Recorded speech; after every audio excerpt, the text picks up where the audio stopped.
Hello, this is Nick from Breaker Press Games, and today we're going to talk about the funnel.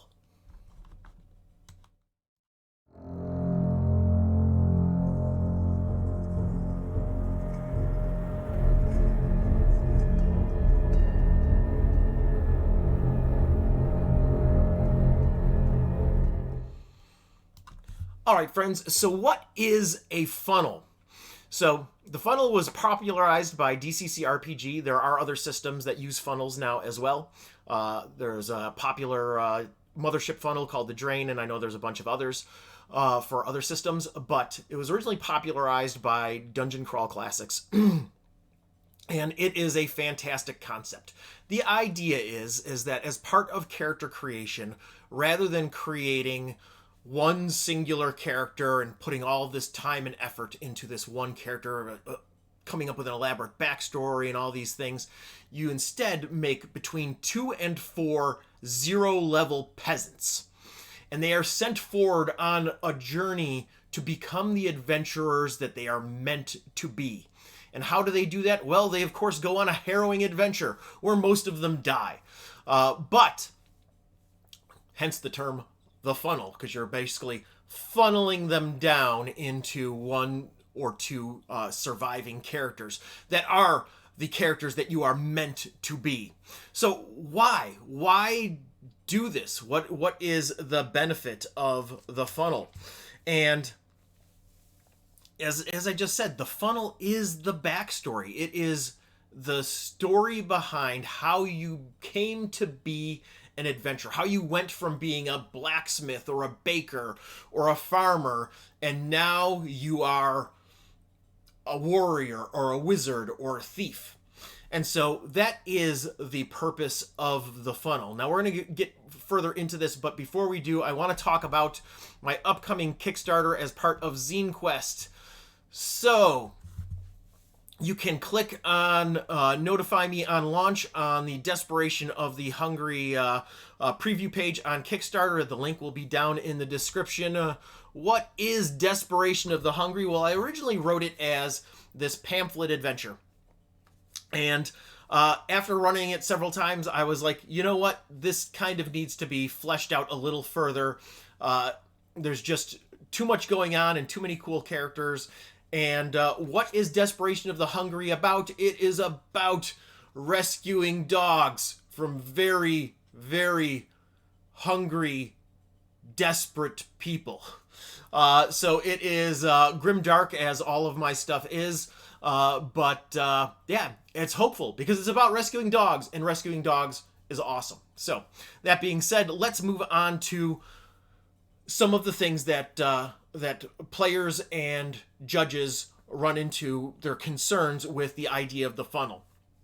Number one is controlling between 2 and 4 characters overwhelming? Is it overwhelming for the player? Is it overwhelming for the judge? Well, if you understand a few things, I don't think that it is. First and foremost, instead of having these massive sprawling character sheets, your average character sheet for a zero-level funnel is the size of an index card. You've got your 6 stats, 3d6 down the line. You've got your equipment. You've got your hit points and your armor class, and that's basically it. And your occupation, and that is basically it. So there's not a lot of information that you need to take in order to play those characters. Additionally, when you roll for initiative, instead of rolling individually for every character, you roll for each player, and the modifier for initiative is based upon that player's character with the highest agility. Simple as that. So if you've got an agility modifier, it's added to the initiative. Boom. Done. The other thing is that you are expected to have one character that is at the front of the party for each character, or for each player. So you essentially, what it suggests in the book is pushing one of your character sheets to the middle of the table, and that is the character that is closest to the front of the party. Now, it is possible during your initiative step to act with all of your characters. But a lot of adventures, in order to limit this and keep that at a controlled level, like for example, my adventure, The Precipice of Corruption, which is a 0-level funnel, has a lot of corridors that are only 10 feet wide and a bridge that's only 10 feet wide.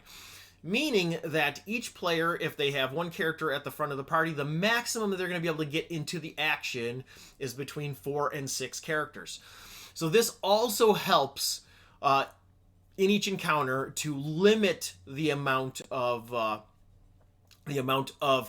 chaos that is going to hit the judge with, possibly 16 characters all running around getting into mischief.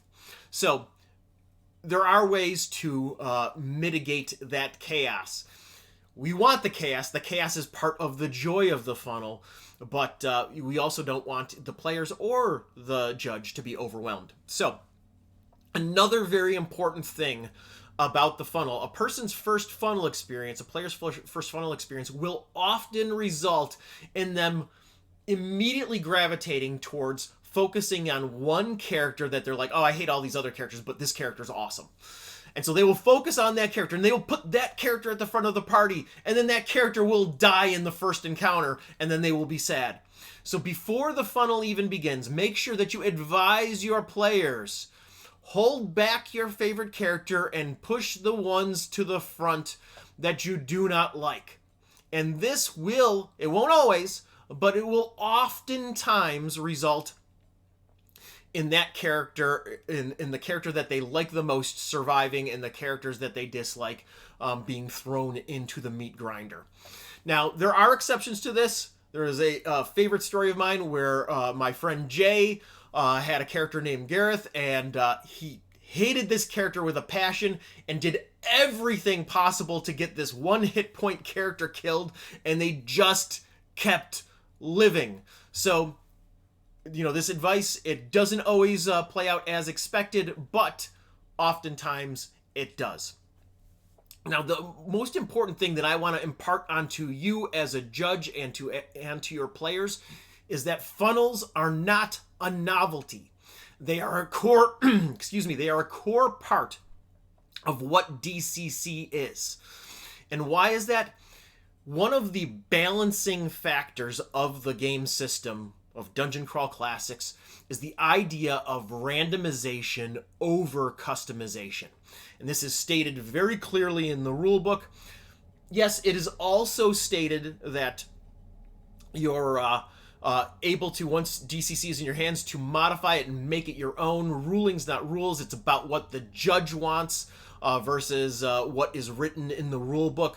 That being said, Bob Worldbuilder, I love the fact that he recorded a video this week about what he loves about Dungeon Crawl Classics, but when he was talking about ability scores, he kind of downplayed the necessity of rolling 3d6 down the line for each of your stats and offered up, you can use other character creation methods if you prefer. I am going to impart onto you the same thing that the Dungeon Crawl Classics rulebook does.